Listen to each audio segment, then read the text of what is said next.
Welcome students. In the matter around us chapter, we studied that anything around us is matter and it is made up of molecules. The molecules are combination of atoms of different elements or the same element. Everything you see around are made up of atoms. Atoms are the smallest particles. They cannot be seen even through a microscope.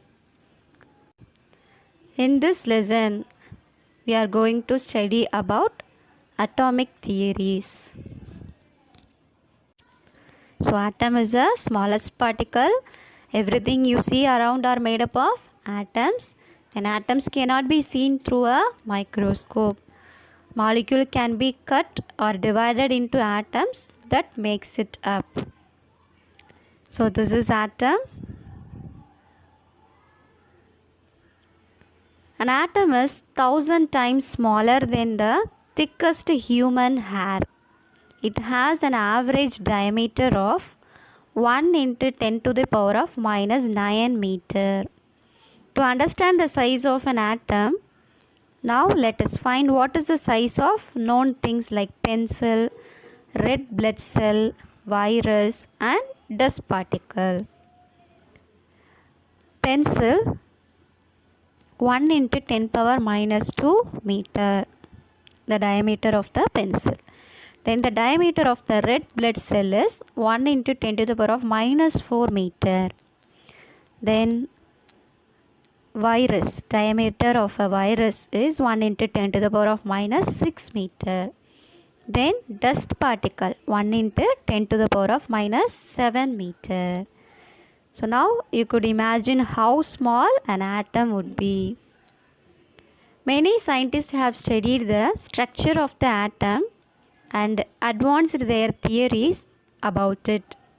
The theories proposed by Dalton, Thomson and Rutherford are discussed here.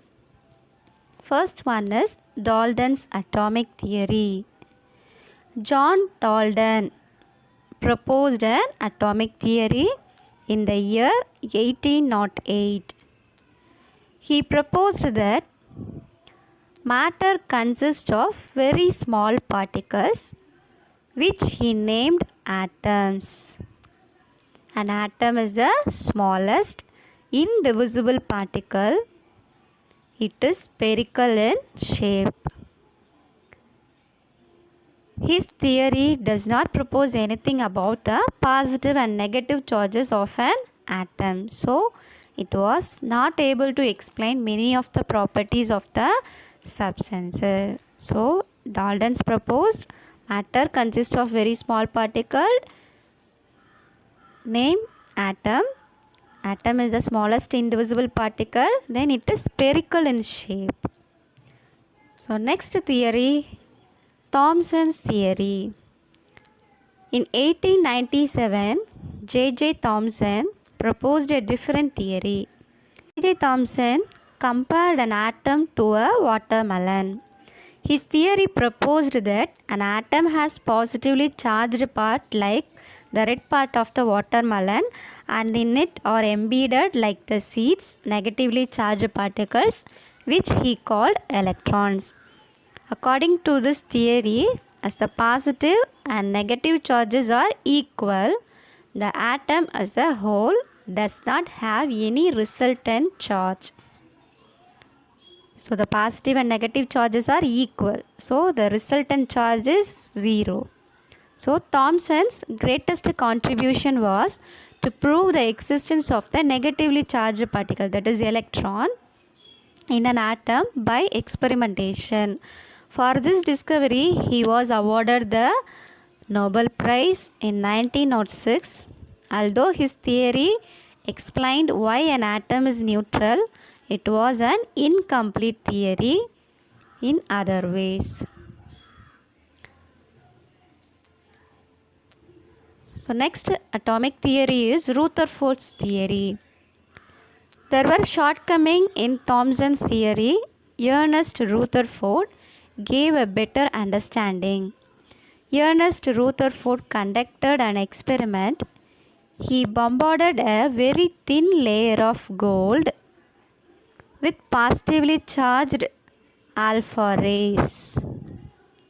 He found that most of these rays, which travel at a great velocity, passed through thin gold sheet without encountering any obstacles. A few are, however, turned back from the sheet.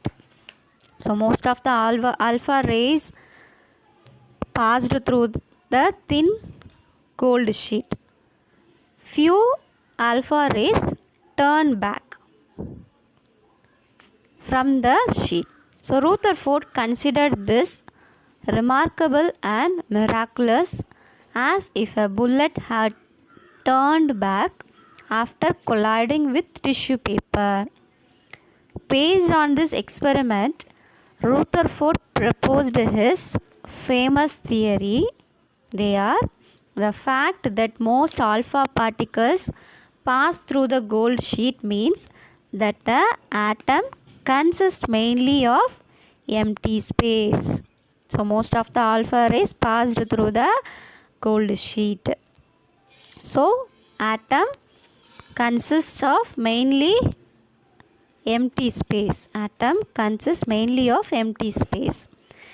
Then the part from which the positively charged particles turned back is positively charged, but it is very small in size as compared to the empty space.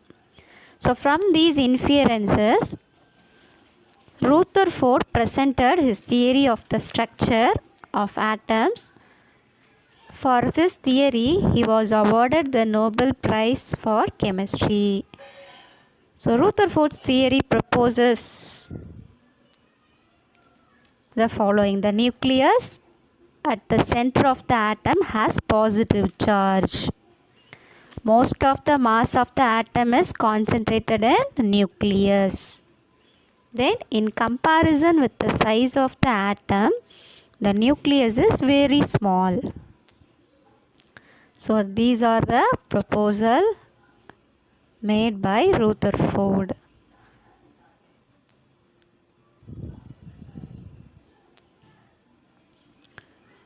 So here stages of discovery of the constituents of an atom.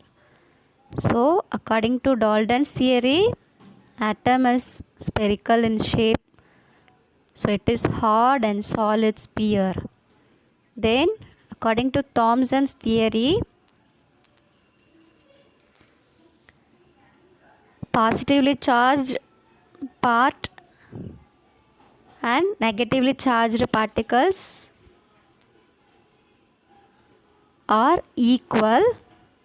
So the atom as a whole does not have any resultant charge. Then according to Rutherford's theory, the nucleus at the center of atom has positive charge. The negatively charged electrons revolves around the nucleus. So the size of the atom, in comparison with the size of the atom, the nucleus is very small. Students, hope you all understood about the different atomic theories.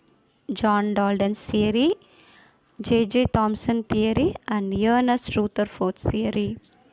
Thank you.